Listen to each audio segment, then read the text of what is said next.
A paz do Senhor, seja bem-vindo, seja bem-vinda. Eu sou o pastor Gerry Adriane, da Assembleia de Deus, Ministério Flor do Campo, em Cariacica, no Espírito Santo. E quero iniciar mais um comentário da nossa lição bíblica, quarto trimestre, CPAD adulto. E a lição do dia 3, do dia 15 de outubro de 2023, lição com o nome Missões Transculturais no Antigo Testamento. Ela tem um texto áureo em Isaías 49, verso 6, dizendo: Disse mais, pouco é que sejas o meu servo, para restaurares as tribos de Jacó e tornares a trazer os guardados de Israel. Também te dei para a luz dos gentios, para seres a minha salvação até a extremidade da terra. E a verdade prática diz que o amor de Deus para com as nações deve ser o mesmo objetivo de todos os que militam pela salvação das almas. E a leitura bíblica se encontra em 1 Reis capítulo 17, do verso 8, verso 9 e verso 17 a 22, e o capítulo de Jonas, livro de Jonas, capítulo 1, verso 1 e verso 2. Antes de fazermos a leitura bíblica em classe, vamos fazer uma oração ao Senhor nesta noite. Senhor nosso Deus, te damos graças, ó Pai, pela oportunidade tão gloriosa de poder estar ministrando a tua santa e gloriosa palavra. Pai Santo, nós sabemos, ó Pai, que o Senhor, ó Pai, que direciona, é o seu Espírito, Senhor, que nos dá graça e sabedoria para entendermos os teus propósitos em cada lição ministrada, Senhor. Pai querido, que ela venha alcançar os objetivos, que ela venha trabalhar em cada coração do aluno que vai ouvir, do professor que vai ministrar, Senhor, que seja, Senhor, para verdadeiramente levantar e despertar a noiva, despertar a igreja do Senhor nesses últimos tempos, para que ela possa fazer a grande obra que o Senhor já nos comissionou, Senhor. Pai querido, eu peço que tu continue abençoando o superintendente da escola, os professores e cada aluno, Senhor. Que tudo seja feito para a glória e louvor e exaltação do teu santo e sublime nome. Assim nós te pedimos e crendo no nome do Senhor Jesus Cristo. Amém.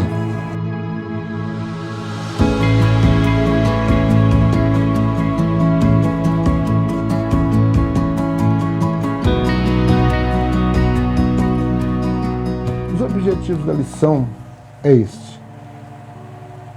Número 1. Identificar Israel como um povo escolhido para um propósito missionário. Segundo objetivo da lição, demonstrar o amor de Deus para com outras nações. Terceiro objetivo da lição, relacionar as alianças de Deus com a humanidade no Antigo Testamento. 1 Reis capítulo 17, a nossa leitura bíblica começa dizendo assim: Então veio a ele a palavra do Senhor dizendo: Levanta-te e vai a Sarepta, que é de Sidom, e habita ali, e eis que eu ordenei ali uma mulher viúva que te sustente. E depois dessas coisas sucedeu que adoeceu o filho desta mulher, da dona da casa, e a sua doença se agravou muito até que nele nenhum fôlego ficou. Então ela disse a Elias: Que tenho eu contigo, homem de Deus? Vieste tu a mim para trazeres à memória a minha iniquidade e matares meu filho? E ele lhe disse: Dá-me o teu filho. E ele o tomou do seu regaço e o levou para cima ao quarto onde ele mesmo habitava, e o deitou em sua cama, e clamou ao Senhor e disse: Ó Senhor meu Deus, também até a esta viúva, com quem eu moro, afligiste, matando-lhe seu filho. Então se mediu sobre o menino 3 vezes e clamou ao Senhor, e disse: O Senhor meu Deus, rogo-te, que torne a alma desse menino a entrar nele.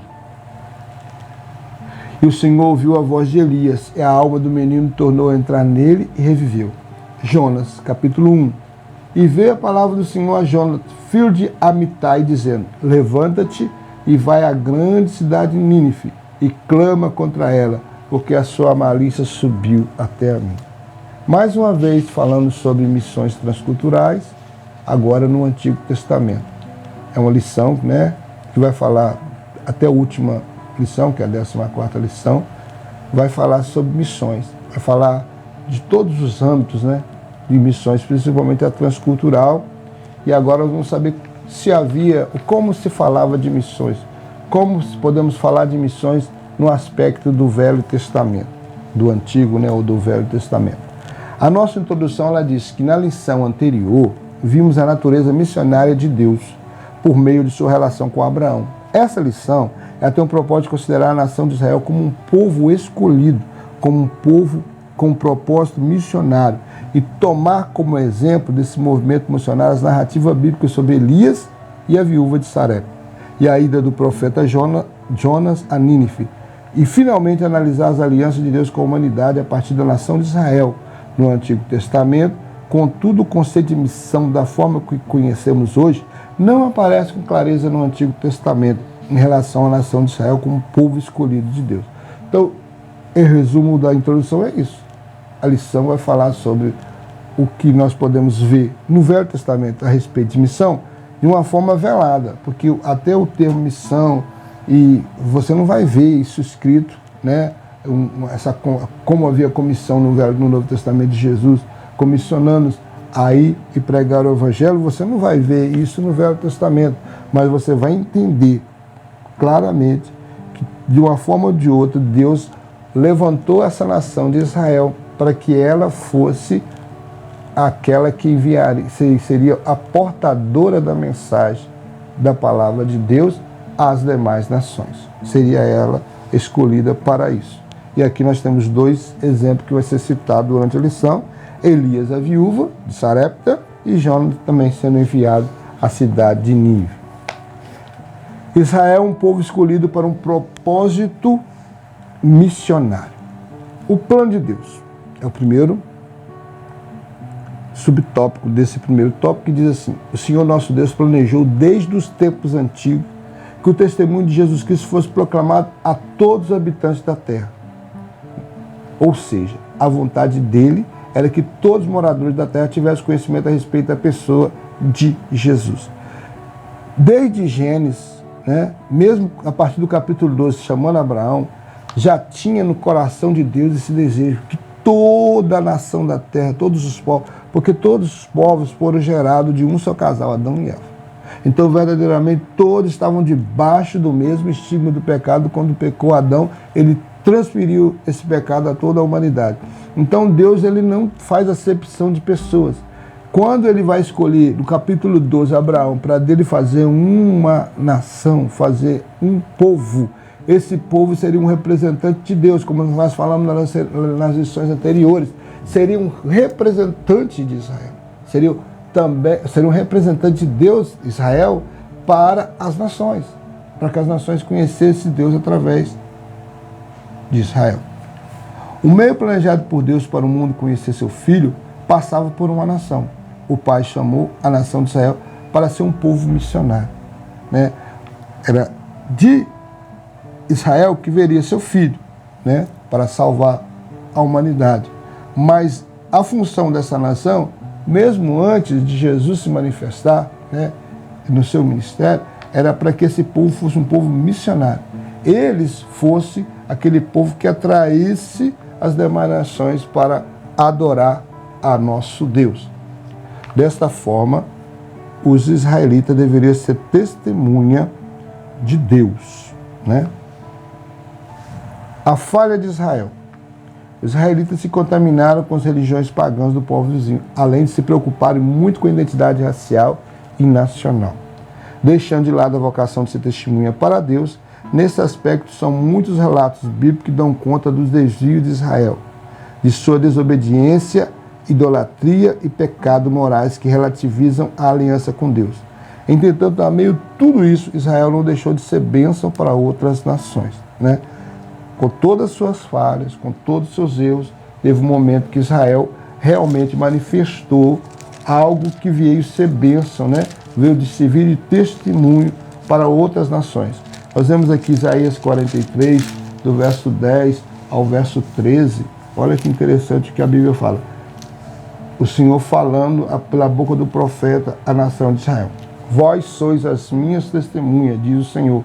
E o meu servo a quem escolhi, para que o saibais e me creais, entendais que eu sou mesmo, que antes de mim Deus nenhum se formou e depois de mim nenhum haverá. E ele continua: eu sou o Senhor, e fora de mim não há Salvador. Eu anunciei e eu salvei, eu fiz ouvir, e Deus estranho não houve entre vós, pois vós sois as minhas testemunhas, diz o Senhor. Eu sou Deus.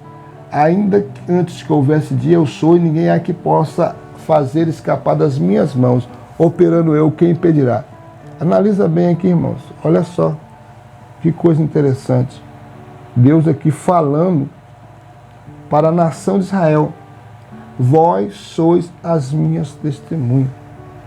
Está dizendo para eles: olha, eu escolhi vocês como testemunha às nações, para que as nações conhecessem verdadeiramente o grande Deus que eu sou.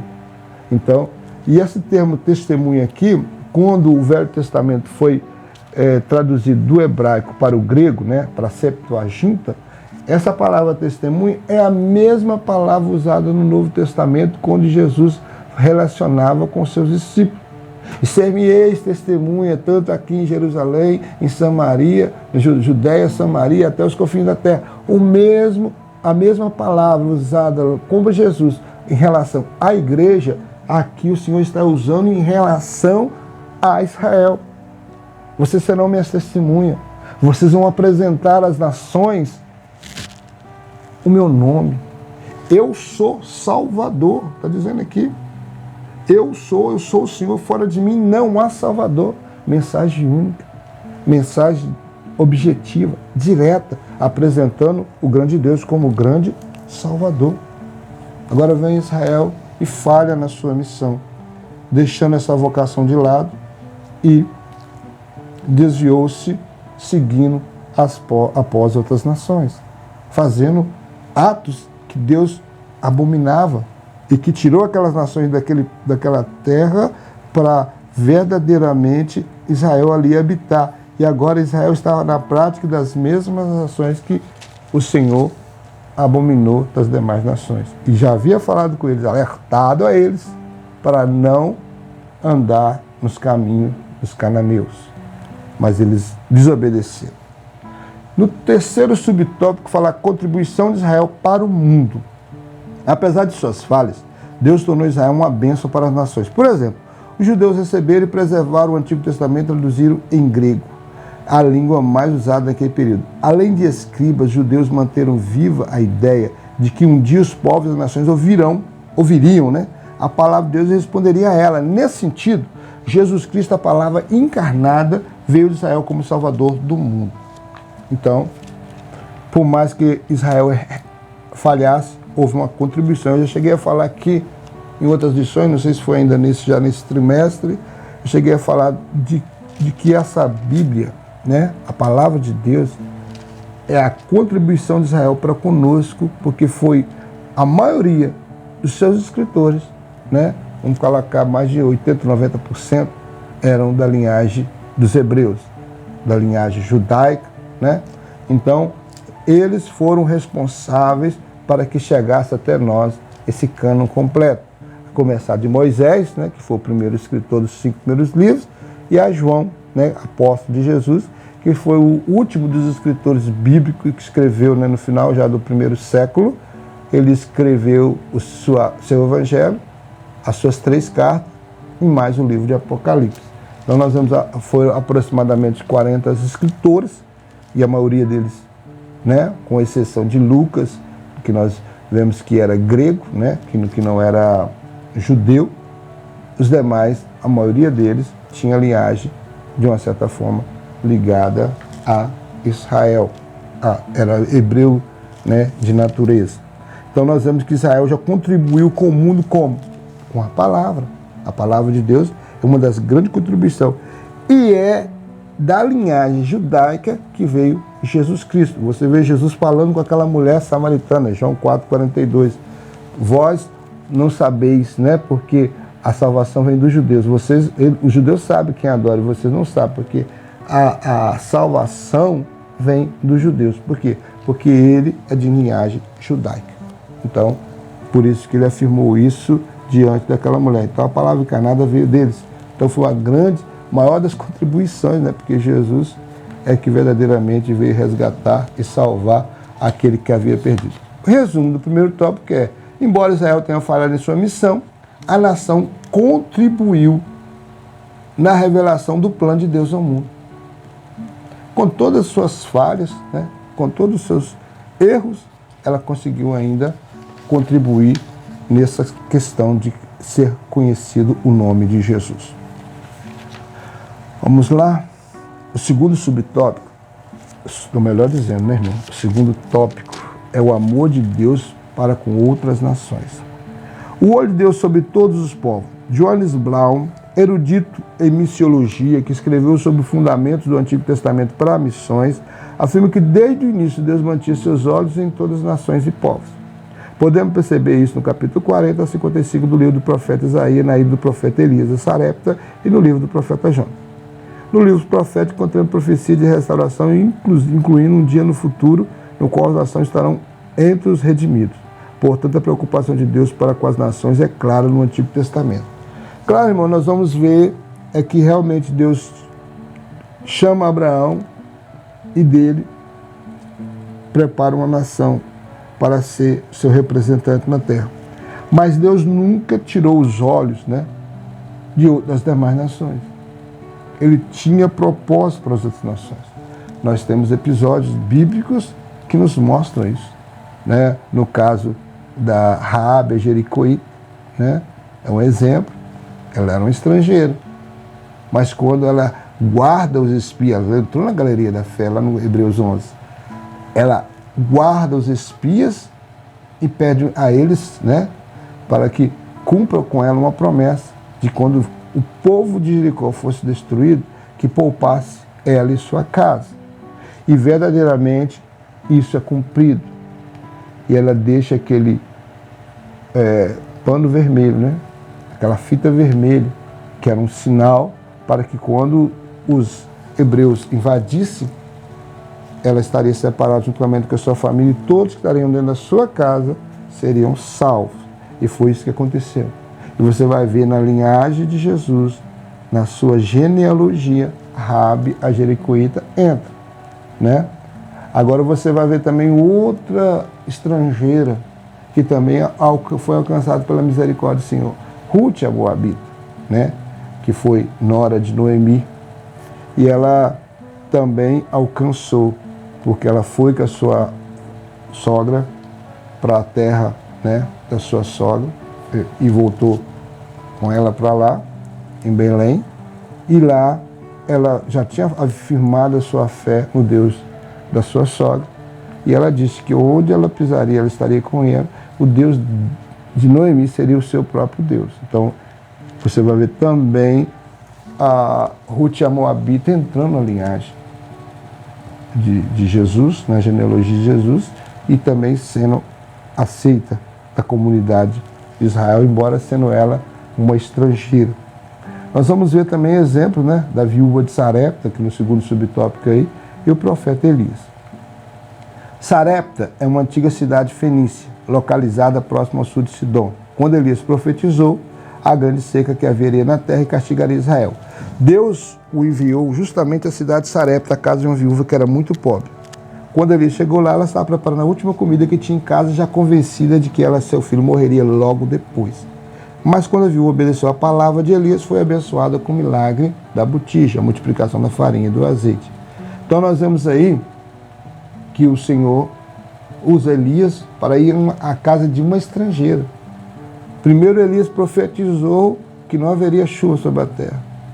Aí ele vai para a beira do ribeiro Querite, e ali ele bebe água e é alimentado por covas com carne e pão.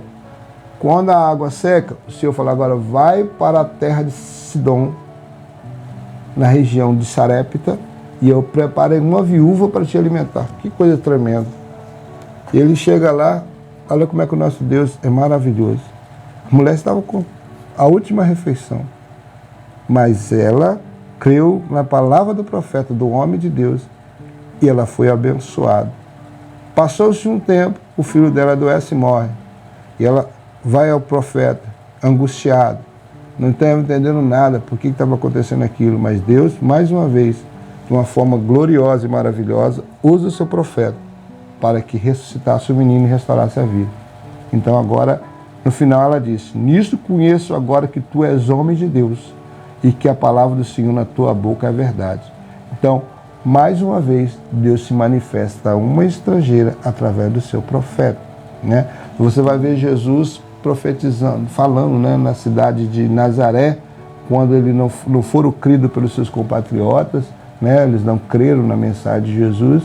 Jesus citou esta viúva e falou: havia muitas viúvas no tempo do profeta Elias, mas foi uma viúva de Sarepta que o Senhor enviou seu profeta para sustentar. Também nos tempos de Eliseu havia muitos leprosos em Israel, mas foi Naamã o sírio que teve a sua saúde restaurada e a sua lepra tirada pelo profeta Eliseu sendo usado por Deus.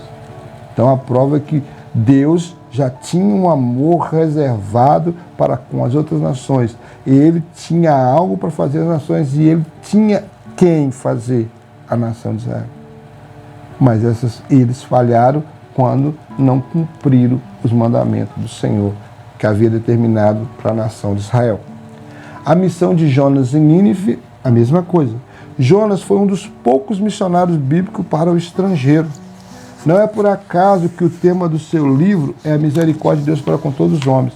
Mesmo tendo um conhecimento mais claro sobre de que maneira Israel deveria abençoar as nações, Jonas recebeu a ordem específica de ir a Nínive para advertir aquele povo sobre o juízo divino que estava prestes a se abater sobre ninivitas, como consequência de muitos pecados. Nínive era a capital da Síria, uma nação perversa, cruel e imoral, né? Na Bíblia de Estudo Pentecostal, comentar o capítulo 3 do livro, destaca ter sido um despertamento espiritual mais notáveis da história, quando o rei conclama todo o jejum e oração, e por isso o juízo não recaiu sobre eles. Como a cidade não foi condenada em razão do arrependimento do povo, o profeta ficou profundamente indignado. Todavia o Senhor fez ver que ele ama a humanidade toda. Interessante. De todos os profetas do Velho Testamento, Jonas se destaca. Por quê? Porque ele foi um profeta de uma forma bem peculiar. O Senhor deu ele uma missão que não era para pegar nem para a tribo do norte, nem para a tribo do sul, né? Nem para as nações que Israel existia naquela época. Não, as nações de Israel. Mandou a ele a Nínive, capital do Império Assírio. Para quê? Para alertar esse povo que tinha um juízo de Deus vindo sobre a vida deles. E é interessante que Jonas relutou muito. Jonas chegou a pegar um navio e ir para Tars. Tars, acredito que seria na região da Espanha. Ele faria uma viagem longa no mar Mediterrâneo, da sua região onde ele estava, até o sul da Espanha, mas não queria ir a Nínive proclamar a palavra que o Senhor havia dado a ele. O que ele fez? Pegou o navio. O navio quase foi a pique, quase veio ao naufrágio. Só não veio porque foi descoberto pelo capitão, um cidadão lá no porão do navio, dormindo profundamente. E quando ele foi lançado nas águas, porque ele entendeu que ele era o culpado de tudo aquilo, o Senhor me viu um peixe, engole Jonas, e por 3 dias e 3 noites ele passa no ventre do peixe até ser vomitado na praia. E você vai ver Jesus falando da sua missão, falando, né, da sua passagem pela morte, colocando um sinal de Jonas. Como Jonas ficou 3 dias e 3 noites no ventre do peixe, assim também eu, o Filho do Homem, estarei 3 dias e 3 noites no ventre da terra. Mostrando, fazendo uma alusão a Jonas. E Jonas verdadeiramente foi na barriga do peixe, mas foi, e ele fez o que o Senhor havia determinado a partir, né, dessa segunda pedido, nessa segunda ordem de Deus. Ele foi e proclamou a palavra em Nínive. E para surpresa dele, o povo todo, do rei ao mais simples, começaram a orar, começaram a jejuar, e até os animais eles colocaram em jejum. Creram na mensagem do profeta de Deus. Um povo imoral, um povo violento, um povo que fazia maldade com todas essas nações que eles suplantava, toda vez que eles venciam nações, eles humilhavam os seus vencidos. Né? As nações que eles venciam, eles humilhavam, cortavam os seus dedos polegares para que não possam mais pegar em armas. Eles abriam barriga e ventre de mulheres grávidas, lançavam os fetos no muro, matavam. Eles eram terríveis, eles eram muito ruins. Na expressão da palavra, eles eram muito violentos. Mas o Senhor não considera isso quando Ele manifesta a sua graça. Ele lança todo o nosso pecado no mar do esquecimento. Quando há um profundo arrependimento. Já havia uma determinação de juízo sobre essa cidade, mas o Senhor levou lá o seu profeta. E quando ele profetizou, pregou na cidade, houve arrependimento. Como disse aqui, talvez seja um dos maiores despertamentos espirituais numa nação estrangeira naquele período, quando esse rei leva toda a sua nação a uma humilhação diante do Senhor. Resumo desse segundo tópico, fala sobre, por meio do relato da viúva de Sarepta, Jonas e Nínive, e de Jonas e Nínive, podemos testemunhar um amor de Deus pelas nações no Antigo Testamento. Algumas pessoas falavam assim, algumas pessoas, né, comentam, né, dentro do ensinamento da palavra, você vai ver alguns comentários de alguns estudiosos, alguns professores, ou algumas pessoas que gostam de estudar a palavra, acreditando que talvez seria difícil se Israel aceitasse o Messias, o que aconteceria com as demais nações. Mas nós vemos, quem lê o Velho Testamento, você vai ver que Deus sempre teve uma preocupação de salvar não apenas Israel, não apenas a descendência de Abraão, mas todos quantos verdadeiramente crescem nele e acreditassem nele. Nós devemos contar vários exemplos aqui, o exemplo do próprio rei Nabucodonosor no período em que Judá foi levado em cativeiro. Deus manifestou a ele, deu a ele sonhos, usou o profeta Daniel muitas vezes para repreendê-lo. Ele passou pelo processo de ficar ali, de se alimentar igual um animal, mas no final o Senhor trouxe ele à lucidez, não deixou ele perder o seu trono, e quando ele volta ao poderio da sua nação, do seu império, ele reconhece quem é o Deus de Daniel, ele reconhece o poderio desse Deus, e ele reconhece que não há outro Deus que se assemelha a ele, que faz o que ele faz. E teve várias experiências, como os três jovens, né, amigo Daniel, foi lançado na fornalha ardente, não aceitou adorar a imagem que ele criara, ele viu Deus livrar esses jovens dentro da fornalha ardente. Então, ele teve muita experiência e Deus tratou. E ele era um estrangeiro. Então, Deus sempre mostrou o seu amor para as demais nações. Não era apenas uma exclusividade de Israel. Mas Israel recebeu isso de uma forma errada. Eles se tornaram um povo nacionalista e exclusivista, como se as demais nações não merecessem salvação, somente eles. Vamos para o nosso terceiro tópico. O nosso terceiro tópico fala o seguinte: as alianças entre Deus e a humanidade no Antigo Testamento.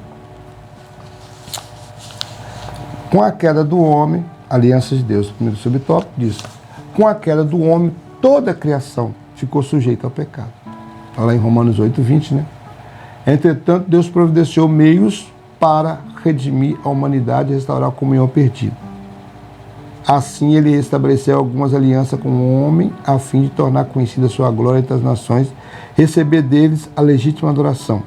Por isso está na Bíblia alianças denominadas condicionais e incondicionais entre Deus e a humanidade. Pelo menos, irmãos, 8. Vamos ver aqui no livro de auxiliar aqui do pastor Wagner Gabi. Ele fala aqui nessa lição de número 3, as 8 alianças que Deus havia feito com o homem. Primeira aliança, a chamada aliança edênica, que condicionava a vida do homem na inocência. Quando ele estava no período da inocência, Deus fez uma aliança. E a aliança, né, ela tem uma promessa, mas ela também tem um juízo. Se você é fiel à promessa, você é abençoado. Mas se você desobedece, também tem um juízo. Depois da aliança edênica, nós temos a aliança adâmica. É quando aí já foi após o erro, após o pecado. Mas lá em Gênesis 3,15, o Senhor também faz uma promessa, mesmo depois do homem caído, que da descendência da mulher viria um que pisaria a cabeça da serpente que enganou a Eva e que fez com que Adão também pecasse.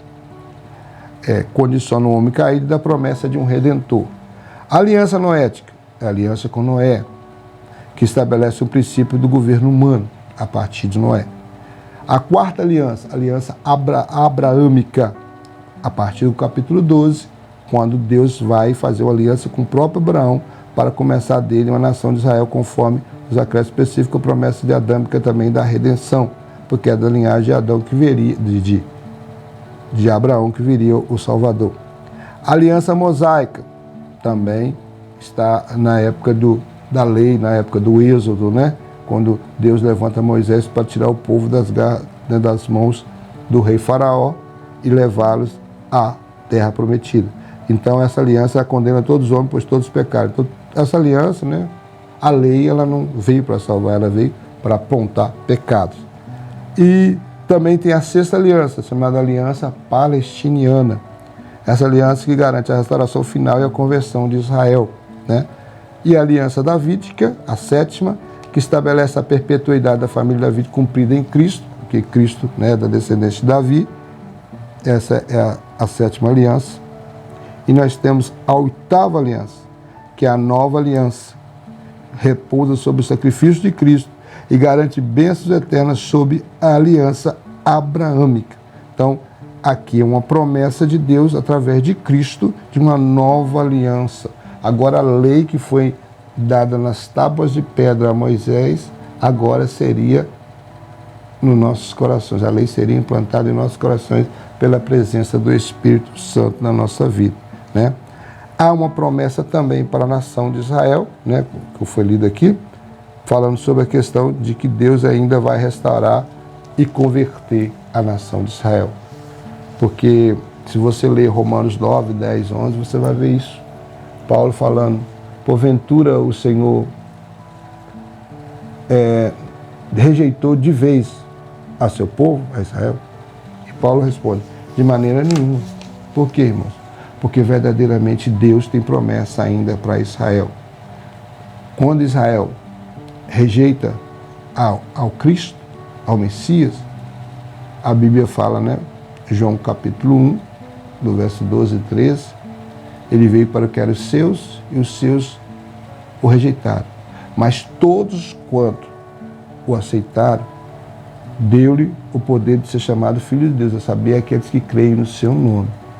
Então o Senhor está dizendo aí, através desta palavra, que a partir da rejeição de Israel, Deus levantou a igreja. É o que nós vamos falar na próxima lição sobre missões no Novo Testamento. Mas olha só, mas a Bíblia não diz, né? Vamos ver agora Paulo na sua carta a Romanos, falando que Deus não rejeitou de vez o seu povo. Ele cortou os ramos naturais para enxertar a igreja, os ramos bravos. Mas vai chegar um tempo em que essa igreja vai terminar a sua missão na terra, em que o inimigo das nossas almas vai reinar com o anticristo e um falso profeta.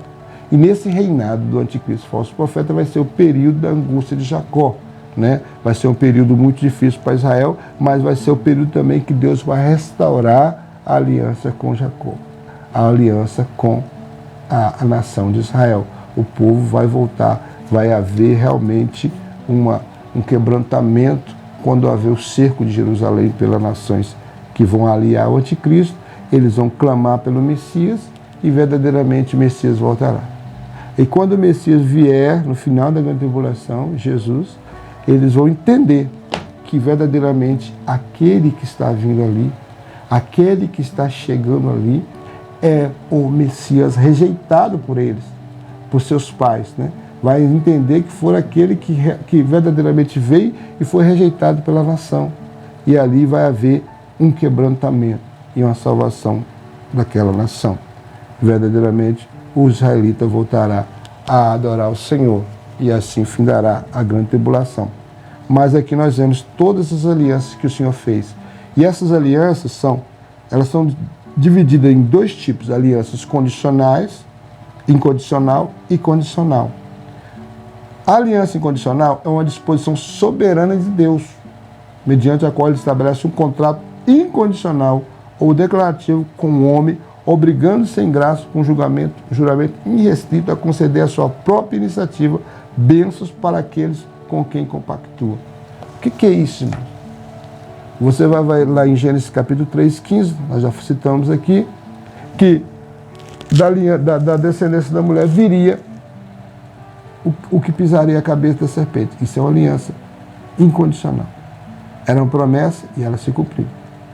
Aquilo que é vontade soberana de Deus é uma aliança incondicional. Ele prometeu que voltaria a buscar a sua noiva. Isso é uma aliança incondicional com a igreja. É uma promessa que eu querendo vai acontecer, eu não querendo vai acontecer. Você querendo vai acontecer, se você não quiser vai acontecer, porque é uma promessa soberana. Você vai ver lá em João 14, versículo 1, 2, 3, né? Quando Jesus fala para os discípulos que estavam muito tristes, para que eles não perturbassem, não turbassem seu coração. Credes em Deus, credes também em mim. Na casa do meu pai há muitas moradas, se não for assim, eu não vos teria dito, vou para o Pai. Né? E falou, não vos teria dito, vou preparar-vos lugar. E quando eu for preparar-vos lugar, eu voltarei, para que onde eu estiver, sejais vós também. É uma promessa do Senhor, uma promessa soberana, uma vontade soberana dele. Então, a promessa da volta dele é soberana, é incondicional. Independente se alguém levantar contra a igreja, independente das perseguições que a igreja sofre na terra, Jesus vai voltar e vai buscar a sua noiva. Isso é ponto pacífico. Não tem como negar a verdade dessa aliança incondicional. Aliança também do milênio, do reinado milenário de Cristo. Tudo são alianças incondicionais que vai acontecer porque o Senhor já determinou isso. O que é uma aliança condicional? Condicional é uma proposta de Deus que num contrato condicional e mútuo com o ser humano, segundo condições pré-estabelecidas, ele promete conceder bênçãos pessoais ao indivíduo desde que se cumpra perfeitamente certas condições, bem como executar punições precisas em caso de não cumprimento. O que é isso, irmãos? É o livre-arbítrio. Senhor Jesus, o Senhor prometeu que Jesus viria, né? E você vai ver João escrever que o Verbo se encarnou. Vimos a sua glória como diante do Pai, cheio de graça e verdade. Ele esteve, ele veio e ele fez tudo que havia determinado sobre a vida dele, ele cumpriu fielmente. E a Bíblia a Bíblia nos diz que o desejo de Deus é que todos se salvem e cheguem para o conhecimento da verdade. Então Deus, ele já tinha um compromisso com você e comigo. E ele cumpriu a parte dele. Agora, a aliança condicional depende de mim, do meu livre-arbítrio. Se eu aceitar, eu vou ter as bênçãos especiais referentes à aliança que o Senhor fez comigo. Agora, se eu rejeitar também e descumprir, eu terei punições precisas em caso de não cumprimento. Você pode ter certeza. Se eu rejeitar o Messias, não rejeitar a mensagem da cruz, rejeitar o Senhor, quando o arrebatamento chegar, eu vou ficar. Se eu morrer nessa situação, também tem um lago de fogo me esperando no final da história. Vou ter punição, mas se eu vou ser punido, eu vou ao lago de fogo, eu vou ir para o inferno porque eu quero, não é porque Deus me empurrou para o inferno, não. É isso que nós temos que entender. As pessoas que estão indo e morrendo, indo para o inferno hoje, é porque eles estão indo porque querem, porque não deu crédito à mensagem do Evangelho. Da mesma forma, no Velho Testamento, a mesma coisa no Novo. Assim, por meio de suas alianças, Deus firmou um compromisso com o rei Davi de alcance mundial, que resultou no advento do Senhor Jesus como Salvador enviado por Deus ao mundo. Então, uma aliança que Deus fez com o rei Davi. Prometeu que da linhagem dele viria alguém que sentaria no trono. E o trono dele seria eterno. Então, está falando do próprio Cristo, né? O resumo desse terceiro tópico, né, diz assim: há alianças condicionais e incondicionais na Bíblia, que tornam conhecida a glória de Deus entre as nações. Então nós temos aí essas alianças. A incondicional, não tem como você impedi-la, e a condicionais, É escolha sua, é escolha minha fazer o que o Senhor havia determinado. O desejo do Senhor era salvar toda a humanidade. Aliás, quando nós olhamos a questão do lago de fogo, é bem explícito na Bíblia que o lago de fogo fora feito para Satanás e seus anjos. Não era para ser humano. Era o lugar em que Deus ia tratar com Satanás no final, para o seu castigo eterno. Mas, infelizmente, vai ser inaugurado por dois homens, o anticristo e o falso profeta. Bom, e para concluir essa lição, nós temos aqui a nossa conclusão dessa lição. Conclusão. Vimos que o plano de Deus abrange toda a humanidade, sempre, desde o princípio. Seu alvo é revelar a sua glória a todos os povos. Por diversas vezes Israel foi advertido pelos profetas para não guardar a mensagem de salvação somente para si, mas proclamar entre as nações a sua glória, entre todos os povos as suas maravilhas. Essa é uma raiz muito importante do Antigo Testamento para entender as missões no Novo, tema da próxima lição. Analisa bem, irmãos. Israel era um povo, por mais errado, por mais cometer falhas diante do Senhor, mesmo assim ele ainda atraía os povos. Quando houve o Atos capítulo 2, né, que é o Novo Testamento, havia aproximadamente nas festas de Páscoa, ali naquela festa de Pentecostes, melhor dizendo, 50 dias depois da Páscoa, aproximadamente 16 nações representadas ali. Você vê que havia um atrativo da parte de Israel para as demais nações. Deus havia dado este dom de atrair as nações a eles. Se eles tivessem obedecido às determinações de Deus, a obra que o Senhor havia colocado na mão deles tinha se cumprido. Eles seriam nações de sacerdotes, eles seriam propriedade peculiar do Senhor, eles fariam que o povo das nações glorificasse a Deus através deles. Mas eles descumpriram. Mas Deus sempre olhou para a humanidade desde Gênesis, desde o primeiro casal, desde o primeiro momento que o homem transgrediu, Deus sempre trabalhou para que as nações do mundo conhecessem o seu nome. Mas a rebeldia de todos impediu isso. Mas na próxima lição estaremos, querendo Deus, falando sobre missões transculturais no Novo Testamento, para entender como é que as missões transculturais começou no Novo Testamento. Que Deus possa, então, abençoar você na sua aula, abençoar poderosamente, né, a sua classe. E cada dia mais eu peço a você que esteja ensinando sobre missões transculturais, mas sempre incutindo no coração dos seus alunos o desejo de fazer missões.